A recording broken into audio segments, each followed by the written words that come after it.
It's orange and blue today. Cecil Lammey riding solo today. Andrew Mason is on assignment, and I'm talking about the three biggest myths for the Broncos this offseason, including number one. It is that Bo Nix was a reach. It was that Bo Nix, I've heard nonsense about he had a third round grade, and I've heard that Todd McShay said that, like, I don't care.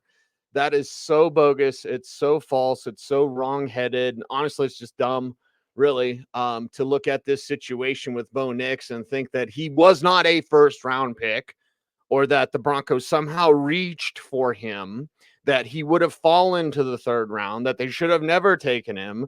It was a myth that was kind of around, before, maybe even right after the draft.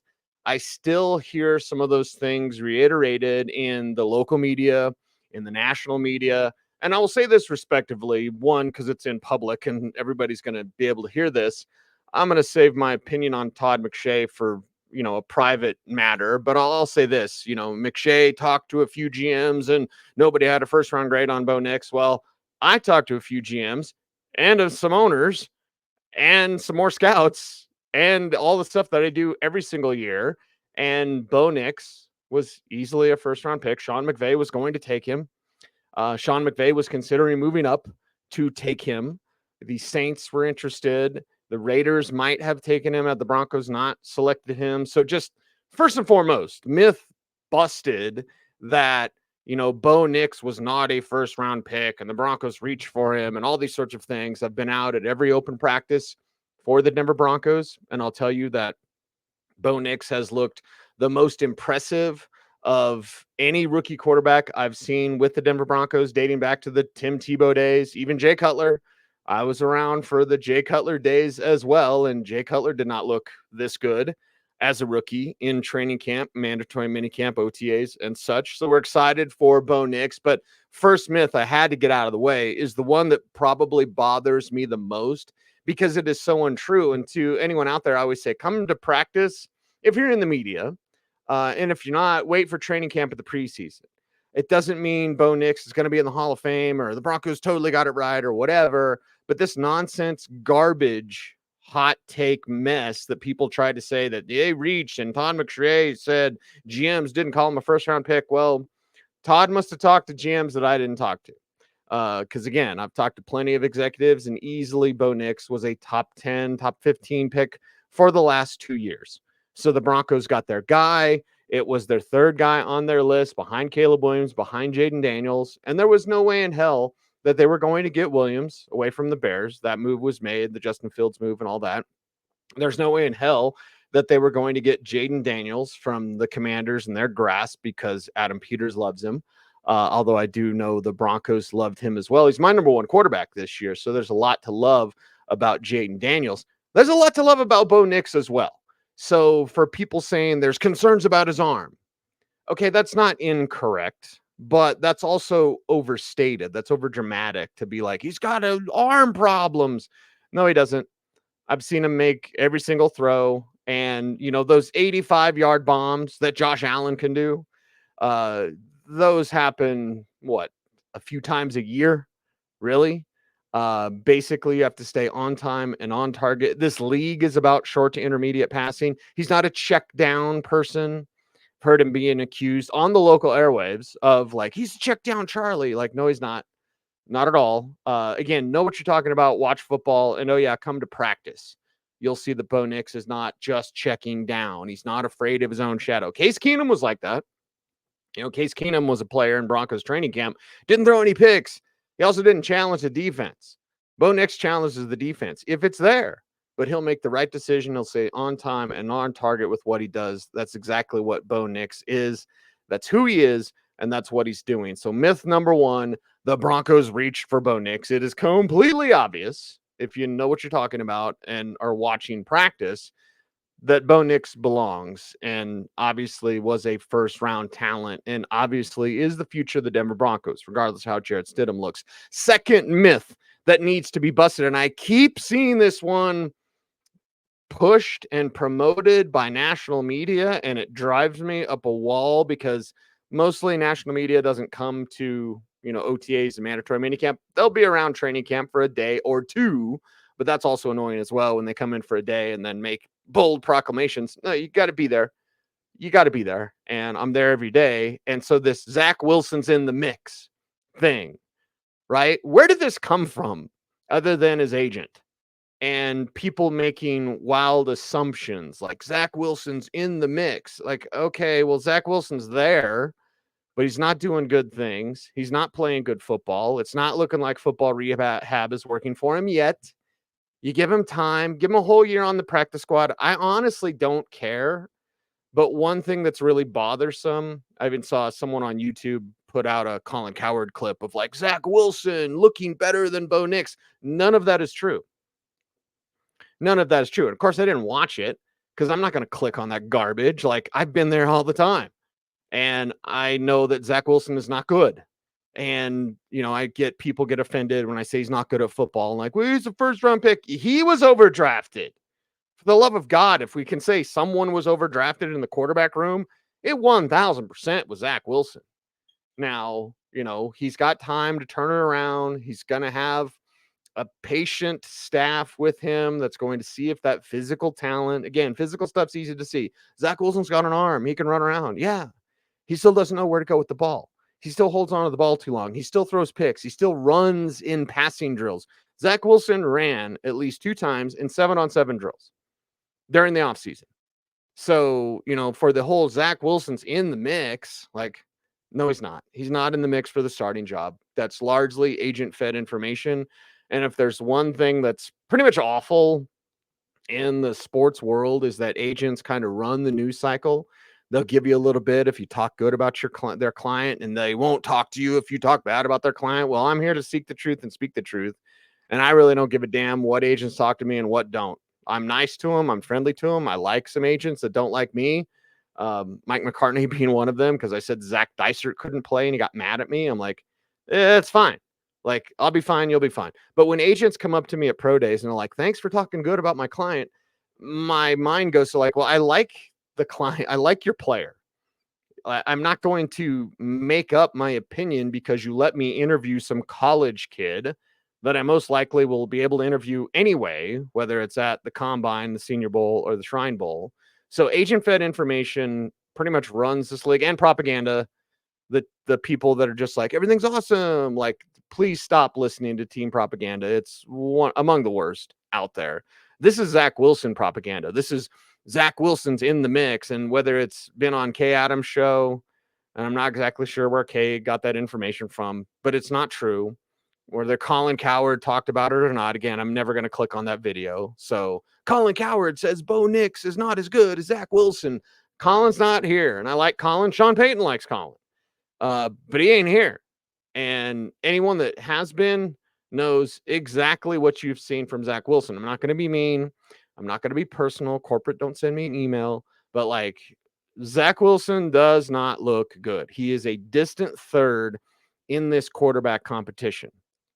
And I'm being nice. He's a camp arm, basically. And you take a chance on him. You got him for a decent price. Obviously, Sean Payton likes him, wants to see what's there.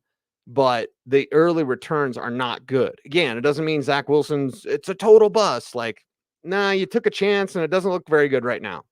Maybe that changes. I'm not sure. But as of right now, Zach Wilson is not in the mix. There is no mix where Zach Wilson's in unless it's for the practice squad. I'm not even going to say the backup, because we know if Jarrett Stidham begins the season as the starter, well, Bo Nix is the backup. And we know that if Bo Nix begins the season as the starter, Jarrett Stidham's the backup. We already know these things. Next, like, that's done. So this whole myth of like Zach Wilson's in the mix and he's looking good. He's not doing any of that. Does he have a big arm? Yes. Can he run? Yes. Does he do it in passing drills when he shouldn't? Yes.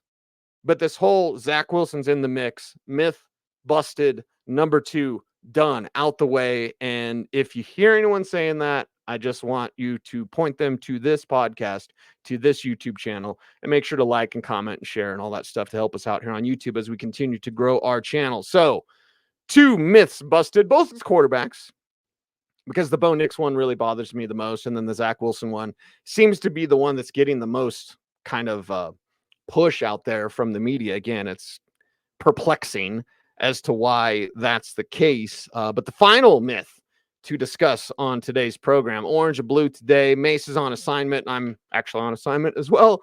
So we're taking a little bit of a break, doing some what ifs, doing some would you rathers. Our position previews come up in July, so make sure to stay tuned for that. Final myth that needs to be busted. And again, especially if it's local media that doesn't come to training camp, that is talking trash on social networking about there's no way the Broncos would cut Javonte Williams. No, there's a way. There's a way. Now, is Javonte Williams' job safe? 100% on the record statement right now. Jaleel McLaughlin's the best back in Denver if we take into account what happened in OTAs and mandatory minicamp. Jaleel McLaughlin far and away. The second best running back is Samaje Perine. He's the veteran. He's been doing everything Samaje's doing. He looks just like Samaje would. He doesn't look any different. Third best back is Blake Watson, who can do it all. Audric Estime would probably be in this conversation. Had he been healthy, a little bit of a knee thing, he'll be back for training camp. I anticipate that Audric Estime will look impressive because before his little bit of a knee thing, and this is like week 1 of OTA, so it was a while ago, he looked impressive. But again, pads need to come on for Jaleel McLaughlin because he needs to prove himself in pass protection. Is he just a change of pace back? Is he just a third down back? Is he more? We're going to know when the pads come on in training camp. Samaje Perine is going to do what Samaje does. He's not really going to be the starter, but he can be that valuable backup, that kind of closer as he was for the Broncos last year, catch 50 passes, whatever. That's what Samaje can do. Audric Estime could be the starter. He's got lead back written, all of them. He's a better receiver than you think. He does pluck the ball out of the air, which I do appreciate. He doesn't really body catch as much. And speaking of plucking the ball, Blake Watson might be the best all-purpose back. He might not even make the team. They might be having to sneak him through to the practice squad because they don't have another choice. And that leaves us Javonte Williams. So when I've said, and my buddy Sigmund Bloom tweeted out one of my statements, like Jaleel McLaughlin looks like the RB1 in Denver, is Javonte Williams even going to make the team? That was a question. People lost their mind. I had some even local media members who don't go to minicamp, by the way, that say like, there's no way that Javonte would get cut. Well, you're not there. You don't see Javonte doesn't look good. And he looked better than he did last year, but last year was terrible. So, are we supposed to get super excited? Like, hey guys, it's not terrible. Or can we say, I remember what Javonte looked like as a rookie. He does not look like he did as a rookie. Maybe he never will. And it takes 2 years, and that 2-year date will be in October. So he's got a few more months to kind of get right, kind of get back on track, become the Javonte that we know and love. Like, if that's the case and that's what happens with Javonte, then great. Fantastic. I love it. I love Javonte Williams. So I'm saying there's, 80%, maybe 85%. You want to put it at 90. It's not 100% that he makes the final roster. Not at all. And so people out there professing, and again, whether it's fans or local media or even national media, because everyone picked up that quote and ran with it and all the aggregators and all that stuff. And I get it, I understand what the media is. Largely propaganda now, which is upsetting. It's disappointing, honestly. I'm a journalist. No, you're carrying water for the team. But when people pick up the story like, is Javonte Williams' job in danger? Well, yeah. He's a running back. And he's coming off a major knee injury that he didn't look good from last year. So again, take the 35,000-foot view. In football and in life. Don't look at it like you love Javonte. I love Javonte. Don't look at it through the orange colored glasses of like, I love Javonte. There's no way he could get cut. 35,000-foot view. Hey, that running back, and we know running backs' careers are 3 years on average. Hey, that running back that had a major knee injury that didn't look good last year is in danger of making the team.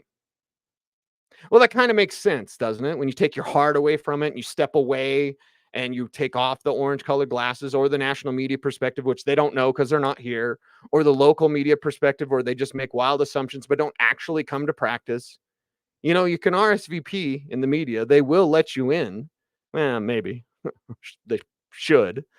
But it's like, if you've watched all the practices, even as optimistic as you can be about Javonte Williams, you know that he doesn't look the same. So again, is he 80% chance to make the roster? Sure. But there's 20% that says he doesn't.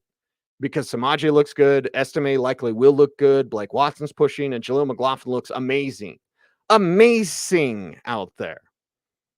So those are the myths busted for the Denver Broncos and why people out there are so very, very wrong. The Broncos, Bo Nix specifically, going to continue proving people wrong when training camp rolls around on July 23rd. I'm Cecil Lammey. Again, Andrew Mason on assignment. It's orange and blue today. OBT is a BFD. So before I'm out of here, make sure to help us out on YouTube. Like, comment, share, subscribe, hit that notification bell so that you never miss a vid. I'm Cecil saying thanks for watching, everyone. Stay tuned. And would you please stay frosty?